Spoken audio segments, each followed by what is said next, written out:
saudara-saudari yang dikasihi oleh Tuhan Yesus, kalian semua adalah saudara-saudaraku di dalam Kristus. Jumpa lagi dengan saya, Rebecca Abigail. Hari ini, saudara-saudaraku, saya mau berkesaksian mengenai pengalaman pribadi saya yang bersangkutan dengan masalah hati dan kasih. Saudara tahu, masa lalu yang kelam, kejadian-kejadian di hidup saya yang begitu menyeramkan, begitu menyakitkan saya, dan begitu menyedihkan. Saudara, saya sudah jatuh tertimpa tangga juga. Tetapi, saudara, saya tidak mengerti mengapa. Sejak dari dulu, sejak saya dilahirkan, saudara, walaupun saya pernah jauh lari dari Tuhan Yesus, tapi saya memiliki hati yang sangat memaafkan. Saya dulu nggak tahu Alkitab, saya nggak baca Alkitab. Saya berpikir seperti ini, saudara. Mungkin saya memaafkan atau memiliki kasih itu karena saya takut, karena saya seorang diri. Tapi ternyata bukan. Saya percaya itu karena Tuhan Yesus. Kalau bukan karena Tuhan Yesus, saudara, saya nggak mampu. Sekarang ini saya bisa ada di rumah sakit jiwa. Karena orang yang membesarkan saya sendiri, mereka yang menghancurkan hidup saya. Satu persatu masalah itu datang. Mereka menginjak saya, mereka memukul saya, mereka menjadikan saya lari dari Tuhan Yesus, dan banyak hal. Tetapi saudara, saya mau berbagi dengan saudara-saudaraku sekalian di sini. Saya itu kalau lagi disakitin, saya tuh nggak mau ngebalas. Saya itu nggak mau marah-marah gimana. Tapi saya tuh cuma datang masuk ke kamar, saya kunci kamar, saya duduk, dan saya langsung berdoa sama Tuhan. Saya nangis, saya bilang sama Tuhan semuanya yang terjadi, saya ceritain. Saya anggap itu Tuhan tuh orang Tuhan saya. Memang saya ngerasa kok kalau Yesus itu bapak saya, ibu saya, adik saya, kakak saya. Oh, I'm sorry, it's not adik. Adik itu, I think it's not respect, right? It's not adik. I mean, ya seperti segalanya. Yang saya nggak punya, saya milikin dari Tuhan Yesus.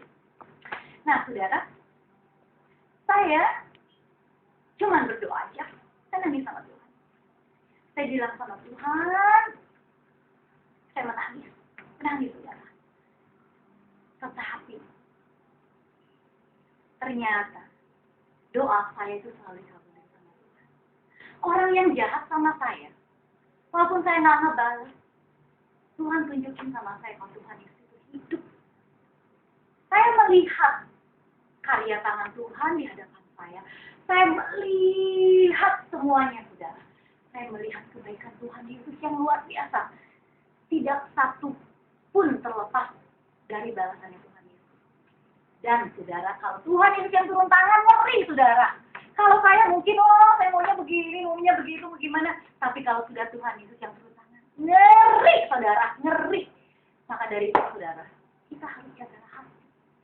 Jaga hati kita dan mengasihi. Kalau masalah hati, saudara tahu kan ayatnya.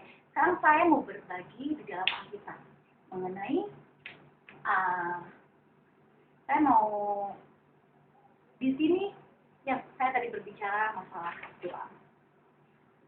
Saya mau berbagi di Kisah Para Rasul 4:3.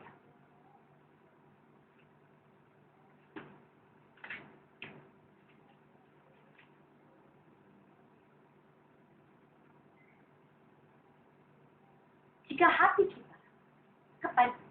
kita berkenan sama Tuhan dan kita mengasihi orang,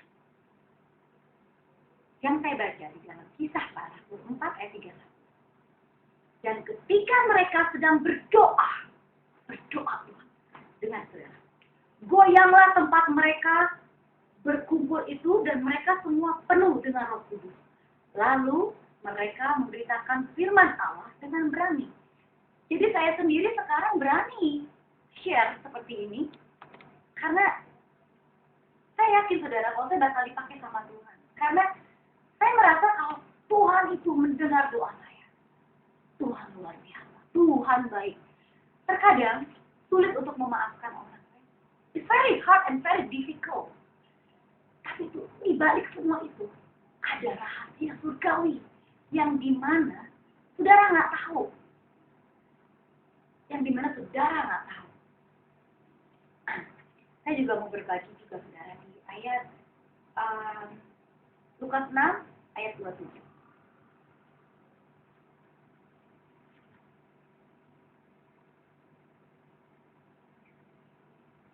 Tetapi kepada kami yang mendengarkan aku berkata, kasihilah musuhmu, berbuatlah baik kepada orang yang membenci kamu. Yang ke-28, mintalah berkat bagi orang yang mengutuk kamu, berdoa bagi orang yang mencaci kamu. Minta berkatnya sama siapa saudara? Sama Tuhan Yesus. Yang ke-29, barang siapa menampar pipimu yang satu, berikanlah juga kepadanya pipimu yang lain. Dan barang siapa yang mengambil jubahmu, biarlah juga yang mengambil bajumu. Dahsyat ayatnya. Berilah kepada setiap orang yang meminta kepadamu, dan janganlah meminta kembali kepada orang yang mengambil kepunyaanmu. Hebat kan saudara ayatnya? Ayat 31. Dan sebagaimana kamu kehendaki, supaya orang berbuat kepadamu, berbuatlah juga demikian kepada mereka. Nah, di sini saudara, firman ini mengatakan bahwa Kristus itu mengajari kasih. Kalau kita digampar pipi yang kiri, kita kasih yang kanan. Kalau kita ditarik nih jubahnya, kita kasih bajunya. Kita mengasihi, saudara. Itu kuncinya banyak sekali, saudara. Kunci tentang mengasihi. Untuk mengasihi itu, saudara, itu kuncinya luar biasa mengenai surgawi. Kita harus mengasihi. Kita harus belajar mengasihi. Ya. Dan saya juga mau berbagi 1 Samuel 16 ayat 7. 1 Samuel. Ya. Di sini, saudara, 1 Samuel 16 ayat 7. Tetapi berfirmanlah Tuhan kepada Samuel, janganlah pandang parasnya atau perawakan yang tinggi, sebab aku telah menolaknya. Bukan yang dilihat manusia yang dilihat Allah. Manusia melihat apa yang di depan mata, tetapi Tuhan melihat hati. Ingat saudara, kalau kadang-kadang orang ya, melihatnya itu luarnya doang, saudara, bungkusnya doang. Nih, kayak saya, saudara, kayak gini. Kadang-kadang orang gampang aja menghakimi. Kan mereka nggak tahu masa lalu saya gimana, kehidupan saya gimana, orang-orang yang membesarkan saya gimana, mereka nggak tahu. Mereka cuma bisa menghakimi. Padahal ada ayatnya lagi soal menghakimi nanti lagi, ya, saudara. Jadi di situ artinya kalau kita menghadap Tuhan, itu hati kita itu dipersiapkan. Jangan saat kita berdoa, kita masih ada dendam nih sama tetangga nih, kata-kata yang menyebalkan, yang nyebelin, atau dendam nih sama si teman nih ngomongin, ngegosipin atau apa. Itu nggak boleh, saudara. Jadi belajarlah, saudara, untuk menyelidiki hati nih. Kalau saya nih, saudara ya, saya tuh sering nih diganggu nih kalau saya lagi dekat sama Tuhan. Ada aja masalah, ada aja masalah, saudara. Sehingga saya tuh selalu, Tuhan, pokoknya saya mau harus hilang nih hari ini. Karena nanti kalau saya doa ke Tuhan nih, nggak nyampe dong ke mejanya surganya Tuhan. Aduh, saya selalu ketakutan nih, saudara, kalau lagi mulai ada hati yang gimana, saudara.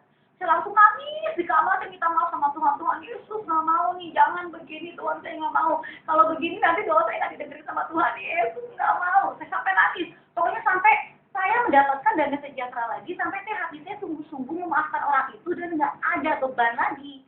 Sehingga di saat saya menghadapi Yesus, berdoa kepada Tuhan Yesus, udah nggak ada tuh, saudara, beban-beban itu. Begitu, saudara. Nah, sekarang saya mau berbagi lagi tentang satu firman lagi, saudara, yang terakhir. Maaf karena ini berhubung direkam oleh BlackBerry, dan yang merekamnya adalah seseorang yang kerja sehari-hari sama saya. Kadang-kadang turun ke bawah, naik ke atas, ke kanan ke kiri, dia mungkin pegal, saudara. Yang ini cuma berkesaksian share untuk teman-teman ya. 1 Tawari 28 ayat 9. Ini. Dan engkau, anakku Salomon, kenalah Allahnya ayahmu, dan beribadahlah kepadanya dengan tulus ikhlas dan dengan rela hati. Sebab Tuhan menyelidiki segala hati dan mengerti segala nilai dan cita-cita. Jika engkau mencari Dia, maka Ia berkenan ditemui olehmu. Tetapi jika engkau meninggalkan Dia, maka Ia akan membuang engkau untuk selamanya. Nah, jadi kalau kita mencari Tuhan, kita memang harus berkenan di hadapannya Tuhan. Nah, jadi saudara, memang kesaksian hidup saya itu ya, sebetulnya begitu lebar, begitu luas. Nanti saya akan buat di satu buku. Saya minta dukungan doa dari saudara, saya akan membuat suatu buku di mana saya itu berjalan bersama Tuhan Yesus.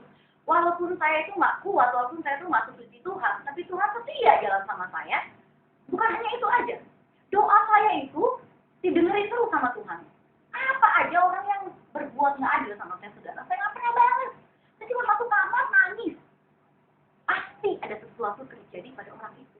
Nah, itulah kalau hati kita berkenan di hadapan Tuhan. Jadi jangan pandang parah atau apapun, itu bisa menipu, saudara. Tapi Tuhan memandang hati.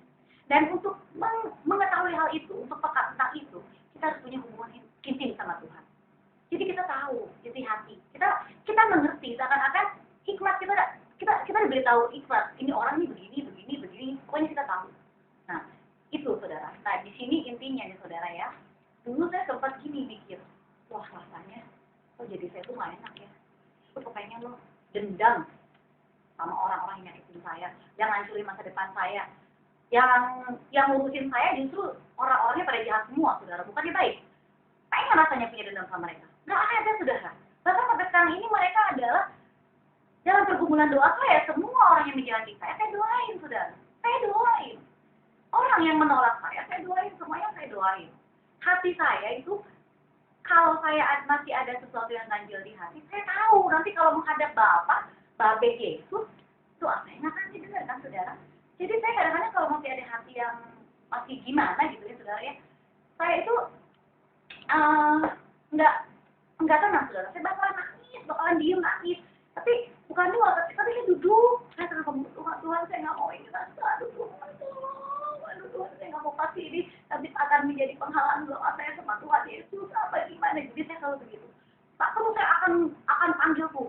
Saya akan ngomong begitu sampai hati saya damai sejahtera, sampai saya tahu kalau hati saya udah maafin orang itu. Sampai sekarang ini, saudara, kalau saudara mau tahu, yang jahatin saya tuh banyak. Tetapi tidak sedikit pun, tidak satu pun orang yang saya masih dendam atau saya masih sakit hati sama dia. Nggak ada. Itu urusannya Tuhan. Ya nggak? Saya kan cuma manusia biasa.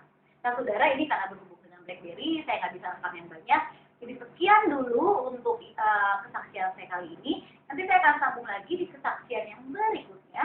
Dan terima kasih saudara untuk selalu klik di YouTube saya, untuk selalu dengerin lihat saya, semua kesaksian saya. Dan terima kasih. Saya percaya Tuhan Yesus mengasihi saudara semua, begitu juga Tuhan Yesus mengasihi saya. Dan ingat saudara, ini sudah akhir zaman. Yuk, kita pelayanan bareng, ya. Menyembah Dia, memuji Dia, meninggikan Dia. Karena Dia layak. Patut disembah. Apalagi saudara adalah saudara iman saya. Mari saling mendukung.